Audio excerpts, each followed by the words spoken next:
মুকুল উকি দিচ্ছে সবুজ পাতার আড়ালে, মুকুলের মৌ গন্ধ ছড়িয়ে পড়েছে চারপাশ।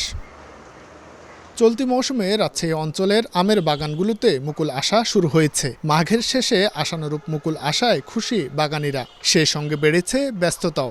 গাছের গোড়া পরিষ্কারের পাশাপাশি পোকা দমনে ছিটানো হচ্ছে কীটনাশক। সংশ্লিষ্টরা বলছেন, আমের আকার ও গুণগত মান ঠিক রাখতে মুকুল আসার এ সময় গাছের বিশেষ যত্ন নিতে হয়। সময় মতো ঔষধ দেওয়া না হলে প্রচুর মুকুল ঝরে যায়। পরিচর্যা আগে থেকে করলে জিনিসটা ভালো হবে, ফলনটা ভালো হবে, সেই জন্য আমরা আগে থেকে পরিচর্যা করি। পরিচর্যা যদি না করি তাহলে তো আম আসবে না গাছে।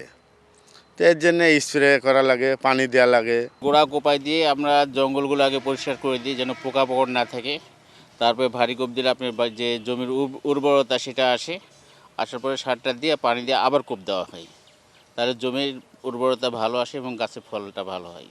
আমের উৎপাদন ঠিক রাখতে বাগানীদের পরামর্শ দেয়া হচ্ছে বলে জানায় ফল গবেষণা কেন্দ্র। গাছে যদি পোকার উপদ্রব থেকে থাকে তাহলে অবশ্যই আমাদেরকে একটা স্প্রে অতি দ্রুত এখনই দিয়ে দিতে হবে। আর মুকুল আসার পরে যেটা দিব সেটা হলো আমরা ইমিডাক্লোরোপিড 0.75 ml পার লিটারে এবং 2 গ্রাম ম্যানকোজেব পার লিটার পানিতে দিয়ে পুরোপুরি স্প্রে করে দিতে হবে। কৃষি বিভাগের তথ্যমতে রাজশাহী অঞ্চলে 96,200 হেক্টর জমিতে আমের বাগান রয়েছে।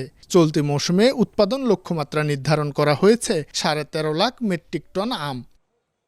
শাহিন আলম, সময় সংবাদ, রাজশাহী।